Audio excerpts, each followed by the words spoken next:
Rat killing, combined with basic measures of rat proofing and sanitation, constitutes a major step in permanent rat control.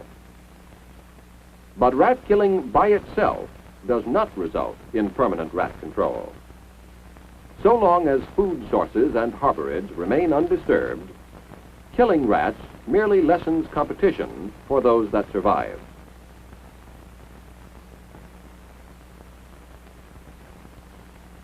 With less competition, rapid reproduction rebuilds the population. Soon, the infestation is as great as ever.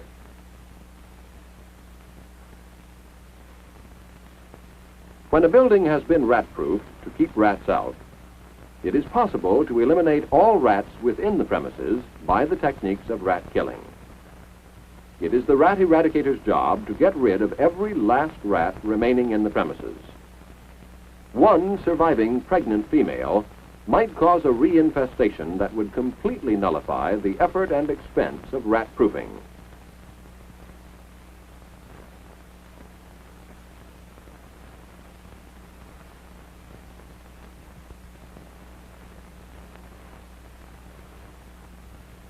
The tools of rat killing are various rodenticides and mechanical devices.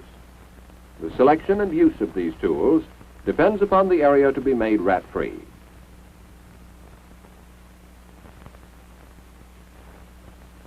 For instance, in this rat-proofed restaurant kitchen, no chances should be taken with the poison that rats might spread to human food. In this case, red squill is selected as the rodenticide. Red squill is relatively safe around humans and most domestic animals, since it is in itself an emetic and is normally regurgitated before lasting harm is done. But the rat cannot regurgitate and retains the poison. For this reason, red squill is the most commonly used rodenticide. But the problem is to get the rat to eat the red squill. Red squill is bitter. Therefore, it must be mixed with food that is highly acceptable to rats. A poison bait is prepared of fresh, lean ground beef and chicken mash mixed with red squill.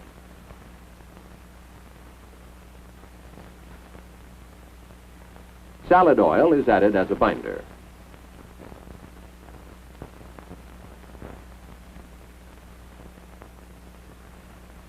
The mixture is prepared in small amounts called torpedoes for distribution to the rats.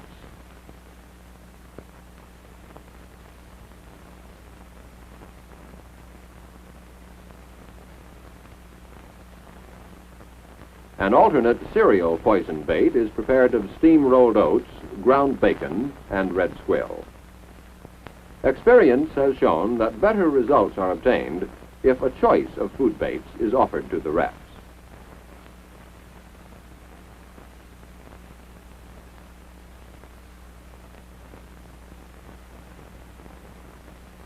Again, salad oil is used as a binder.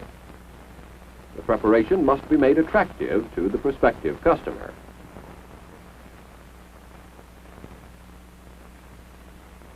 The cereal and meat baits are wrapped in contrasting paper so that the eradication man can distinguish one from the other and thus can learn which bait the rats prefer. The poisoned baits must be placed where the rats can easily find them. It would be too much to expect the rats to search for them. Bait is placed along runways and near customary sources of food. To kill as many rats as possible before they develop an aversion to the poison, a generous supply of bait is used. Rats seek food where they have previously found it. They are usually suspicious of any change. However, in the absence of their regular food, hunger will induce them to accept any food they can find.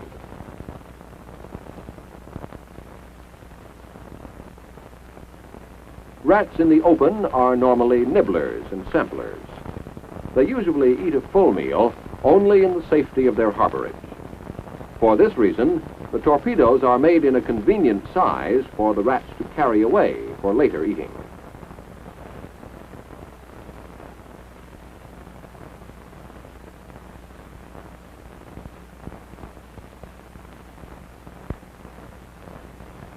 Each torpedo contains enough rodenticide so that if later it is shared by 2 or 3 other rats, each rat will receive a lethal dose.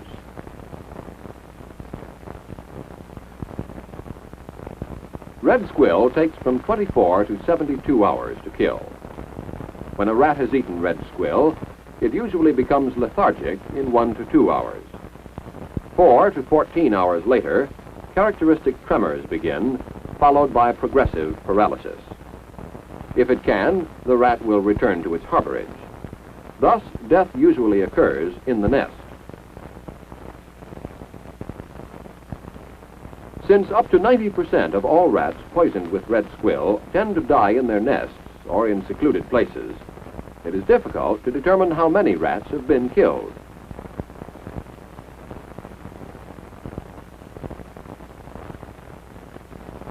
A checkup in the restaurant kitchen 2 days after setting out the poison reveals lessened rat activity.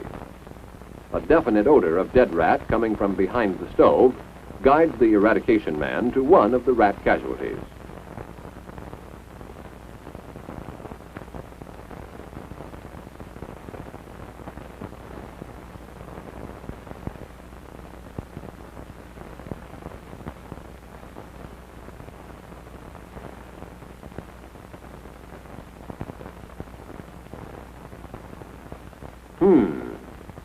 Another rat, dead before it could get to its nest.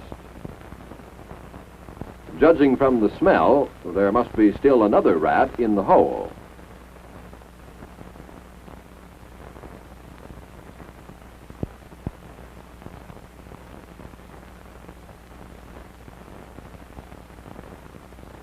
Unfortunately, it is out of reach in the double wall.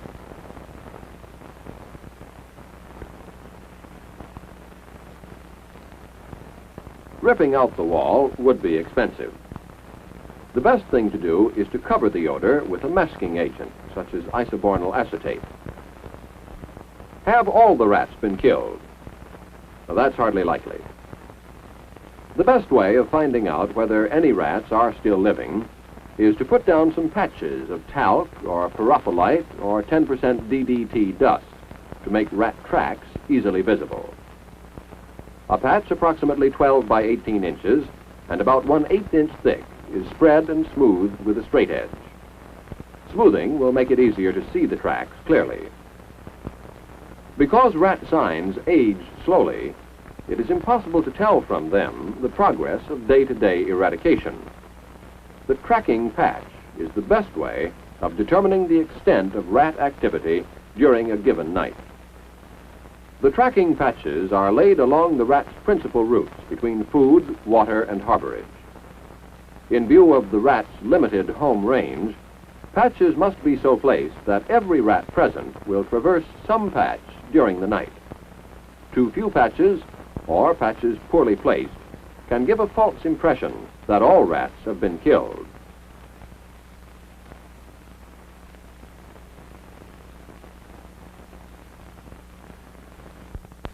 Early the next morning, the patches are examined with a flashlight before the kitchen is cleaned for use.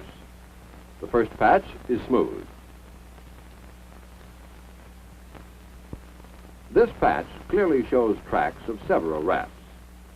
The flashlight is held at an angle of about 30 degrees to the floor so as to throw into relief the impressions in the dust. Obviously, the job is not completed yet, and by now the surviving rats have probably developed an aversion to red squill. Therefore, the rat control man decides to use An-2 to complete the kill. An-2 is unique in that it can be used as a tracking poison. The control man removes the old patches in order to avoid diluting the An-2 mixture. An-2 is specific for Norway rats, while roof rats have a high tolerance for it. Next, the control man lays down new patches consisting of a mixture of 20% An-2 dust and 80% pyrophyllite. Even though expensive, An-2 is economical when used under ideal conditions. In this case, the rats have become accustomed to tracking patches in their runways. It is virtually certain that the rats will come into contact with the rodenticide.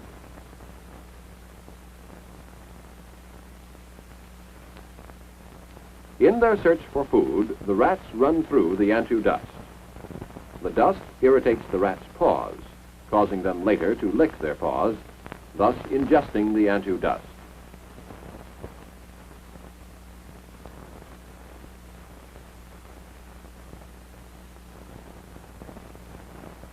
Antu causes an overproduction of liquids in the rat's lungs. Within 48 hours, the rat dies as though by drowning.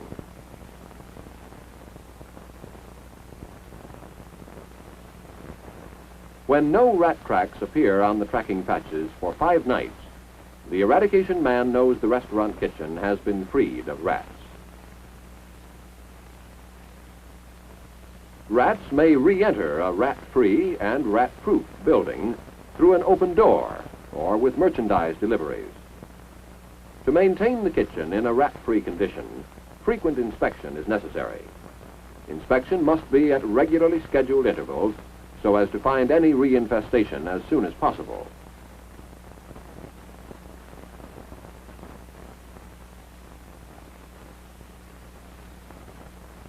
Sometimes the rodenticide selected does not work too well.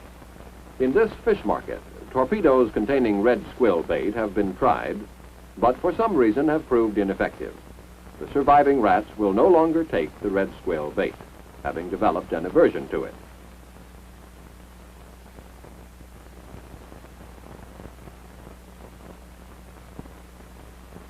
Since the rats have been feeding mainly on fish and fish scraps, the eradicator decides to use arsenic trioxide in a fish bait.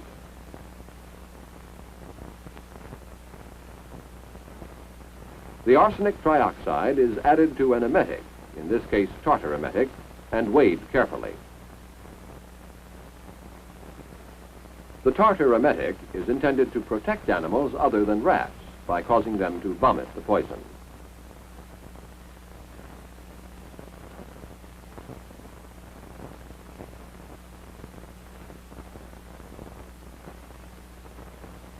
The poison and emetic is added to the fish. Finally, the bait is prepared in torpedoes.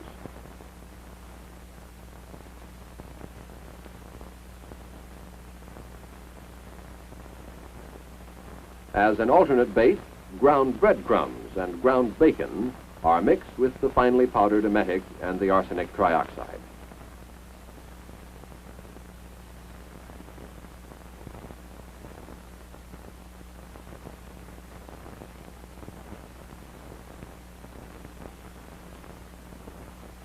This second bait is made into torpedoes. Again, contrasting paper is used to distinguish them from the other bait.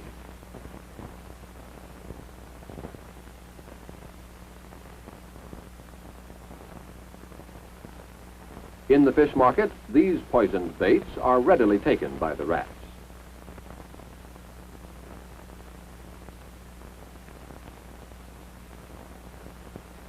Arsenic trioxide is a poison which is absorbed into the rat's intestinal tract, causing gastroenteritis, destruction of kidneys, exhaustion, and generalized paralysis.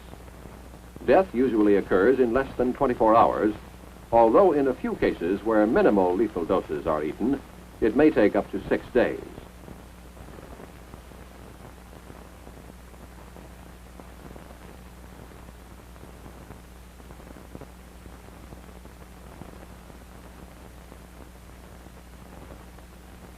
To check on the possibility of any rats surviving, tracking patches are put down. In this case, the patch is laid in a 15-inch radius around the rat hole, making it impossible for any rat using the hole to avoid leaving its tracks in the patch. Thus, well-placed tracking patches offer a check on the effectiveness of any specific treatment.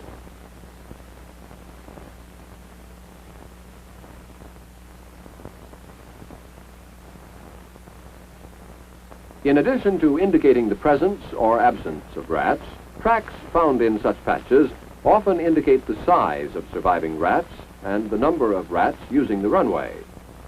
Such tracks are also a clue to the direction and purpose of rat travel.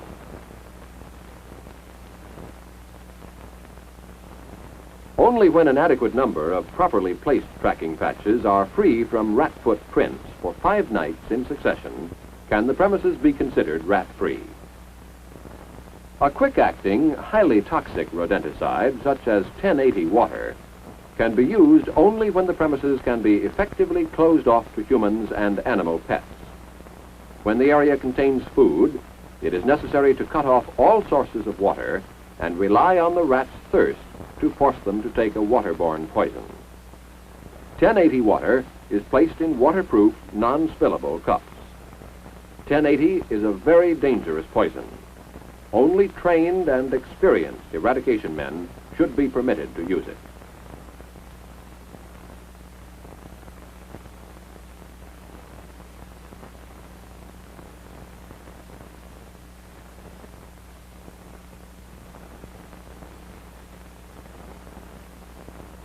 The utmost precautions must be taken whenever 1080 is used.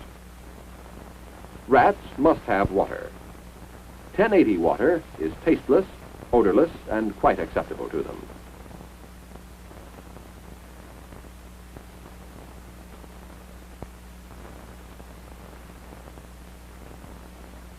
One swallow is a lethal dose.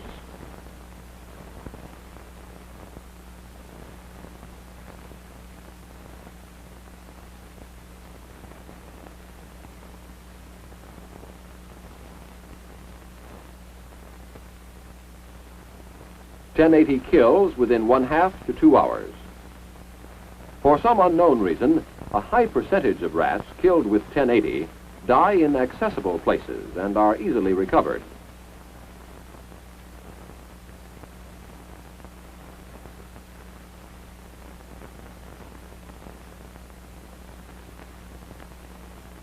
Convulsions precede death by heart failure.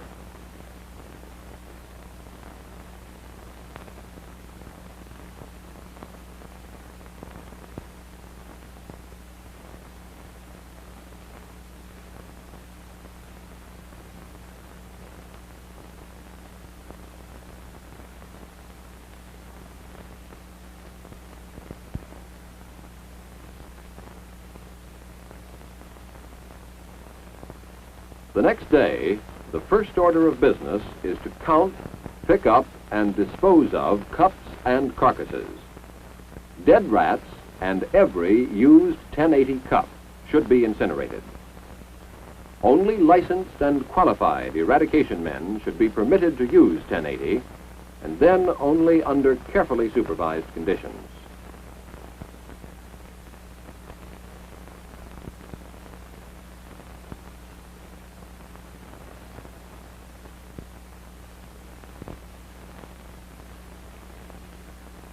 With 1080, as with other rodenticides, tracking patches are laid to determine whether all the rats have been killed.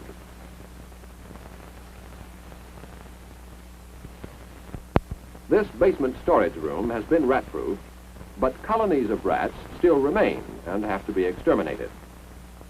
The rat control man decides to try another rat poison, warfarin. Warfarin was originally known as Compound 42.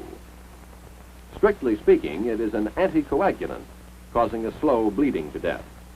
It is tasteless and odorless. One effective bait to use with warfarin is cornmeal mixed with a discoloring agent such as activated charcoal to warn against human use.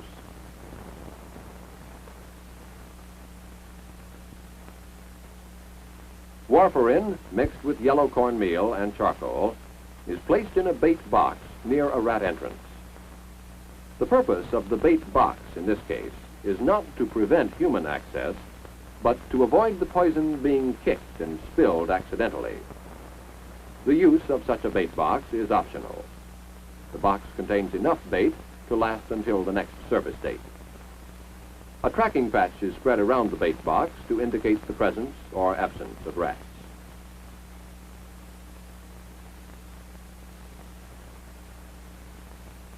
Another bait box is located near a place where the rats have fed in the past. Tracking patches are placed around this box also.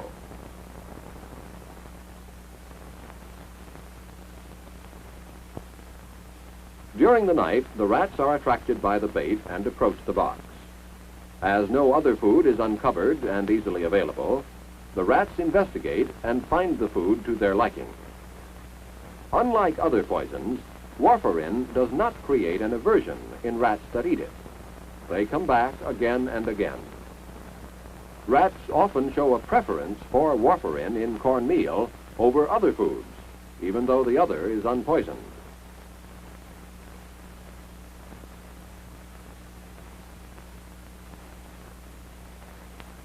The next day, examination of the tracking patch shows the rats' reactions to the bait.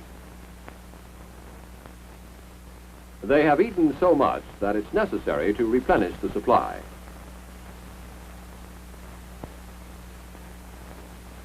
The effect of warfarin is cumulative. Repeated doses over a period of several days will gradually weaken the rat by loss of blood.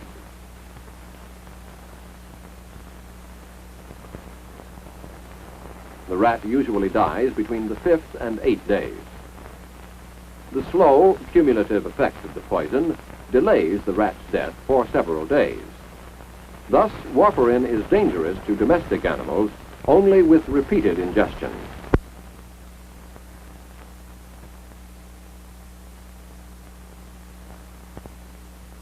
Despite its safety features, warfarin must be used with caution, placed in a bait box or in inaccessible locations where humans and household pets cannot get at it. With warfarin, just as with all other rodenticides, tracking patches are needed to indicate the presence or absence of surviving rats.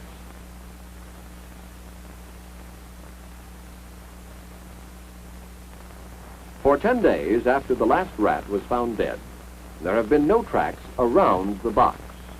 Yet another patch near the rat entry hole shows the tracks of more than one surviving rat. Since warfarin won't complete the job, the bait boxes are removed, but the remaining rats must be killed. The eradicator decides to use steel traps. He selects one, carefully sets it at hair trigger, and places it at an opening to rat harborage. Because a steel trap does not kill the rat outright, it must be securely fastened so the rat cannot drag it to his harborage.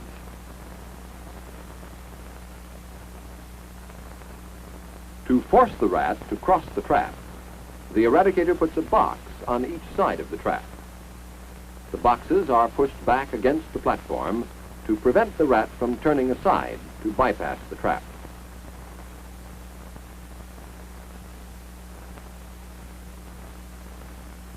After setting out sufficient traps, he puts out additional tracking patches and smooths the old ones. The next morning, inspection shows that one rat has been caught in a trap and is still alive.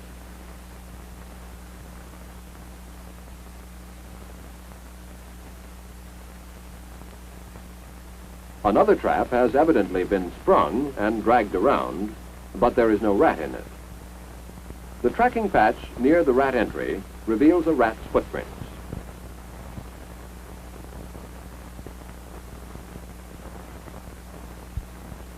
Since the eradicator now has made the rat shy of steel traps, he prepares expanded trigger wood traps and places them in the rat runs and near food. A rat is caught, probably the last rat. Tracking patches are re-smoothed and observed daily for 5 days.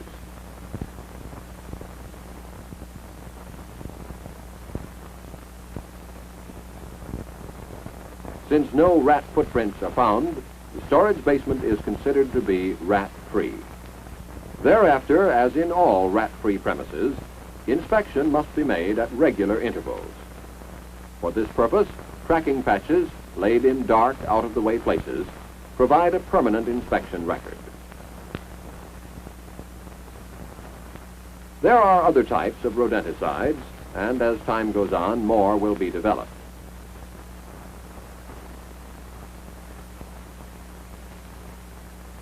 But regardless of the rodenticide used, safety for human beings and small animals as well as effectiveness against rats, must be considered. For greater safety, an emetic can be added to many rodenticides.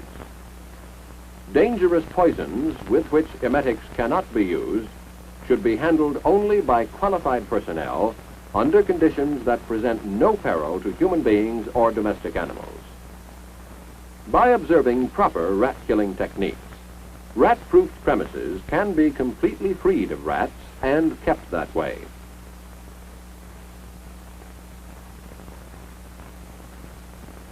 Rat killing by itself, without sanitation or rat-proofing, must often be used as a temporary emergency measure.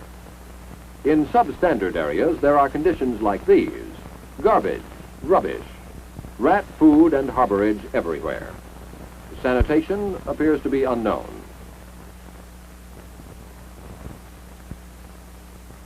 Obviously, under such conditions, rat-proofing is impossible. Financial help may be needed to improve or rebuild the section.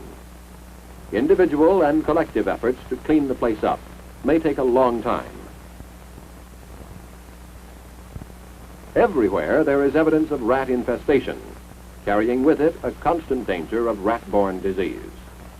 There have been several reported cases of children being bitten by rats. The health officer and sanitary engineer are faced with a real problem. According to latest health inspection reports, 3 blocks in the area have the highest incidence of rat bite in the entire city. A survey has shown that the same 3 blocks are in the center of a large area that is heavily rat-infested. Poisoning operations are planned for this area. The first rodenticide to be used is red squill, the safest rat poison known for residential areas. 4 baits are selected: fresh fish, fresh horse meat, rolled oats, and scratch feed. Each type of poison bait will be prepared in torpedoes wrapped in a different color paper. After preparation, the 4 types of torpedoes are assembled into one pile.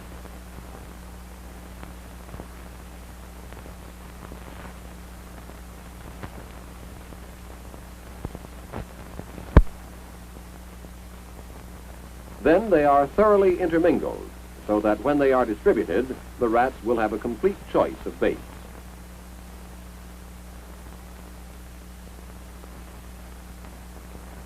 The assortment is loaded into carrying bags.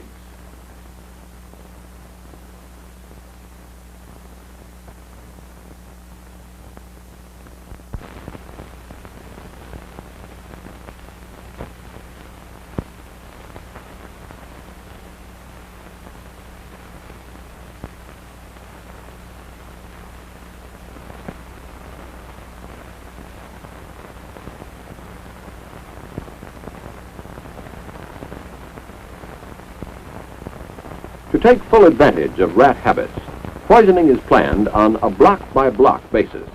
The men form a working team. Each man is assigned a section of the area to cover.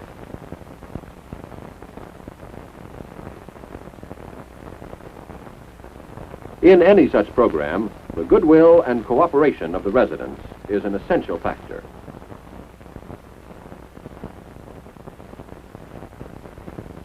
The men must inform the occupants of the purpose of the work, request them to confine pets, and not to allow children to molest the poison baits.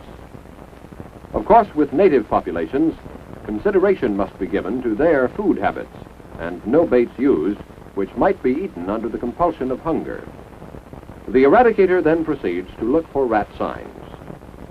At places where he sees rat signs, he deposits clusters of the 4 baits. The occupant of each house is contacted. The work is explained and consent obtained for placing the baits. Experienced rat control men quickly pick out rat signs and place the bait accordingly. Active burrows and signs of gnawing indicate the need for a generous supply of poison.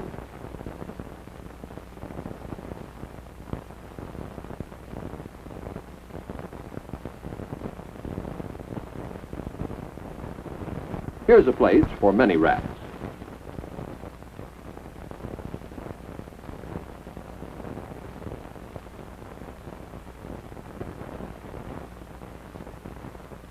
Rubbish piles are logical places to expect rat infestation.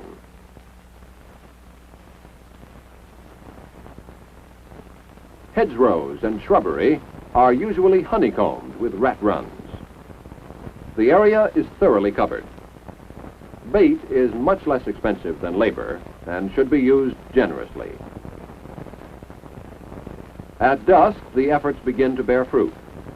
The maximum kill is almost always achieved on the first attempt.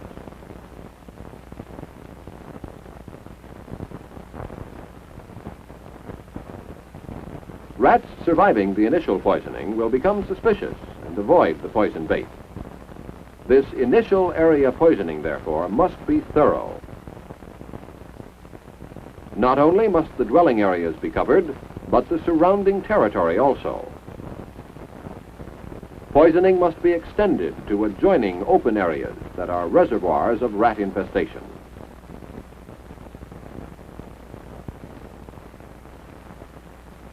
Poison baits are distributed systematically, block by block, until the entire area is treated.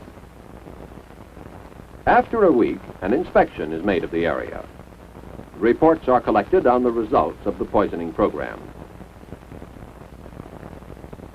Reports show that results were satisfactory in more than 90% of the blocks treated.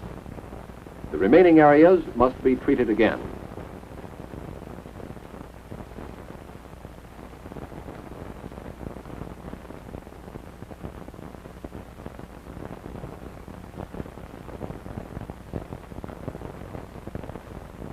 For the repoisoning, zinc phosphide is used with tartar emetic added. A new group of materials will be mixed with the poison. This time, it is mixed with cubed apples. Zinc phosphide causes gastrointestinal irritation, cerebral involvement, and liver injury, usually causing death within 12 hours. As always, the poison is carefully measured out.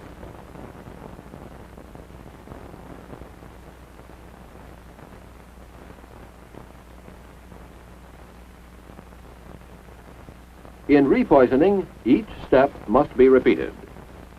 The change in rodenticides is explained to all householders, and the safety factor in the tartar emetic is pointed out. The men work swiftly but carefully, seeking out rat signs and distributing a generous supply of the poison bait. The repoisoning was successful and accomplished the temporary control sought through area poisoning. But much remains to be done. In order for the beneficial effects to last as long as possible, the inspector must instruct householders on how to cut down available rat food and to remove rat harborages. Education and enforcement in sanitation must be constant and progressive. The inspector studies the evidence of rat infestation on each premise before contacting the occupant. Thus, he will be able to make specific suggestions on solving the particular problems of each premise. One successful device in this educational work is to tag inadequate garbage cans to emphasize to the owner that replacement is required.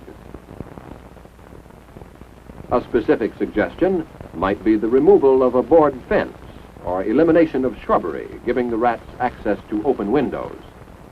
A courteous and constructive approach to the residents will usually evoke interest and full cooperation.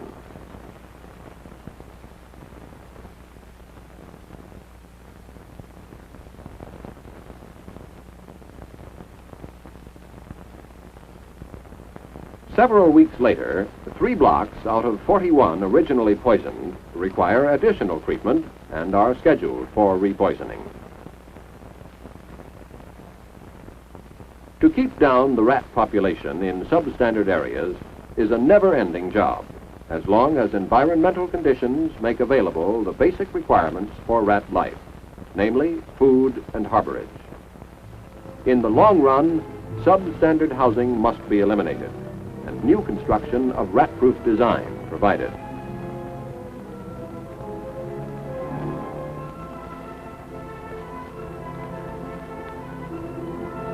When sanitary practices become habitual, depriving rats of their food supply, when rat-proof buildings are erected and maintained in good repair, reducing rat harborage. Then, rat killing becomes the final and conclusive measure in an integrated program of rat control.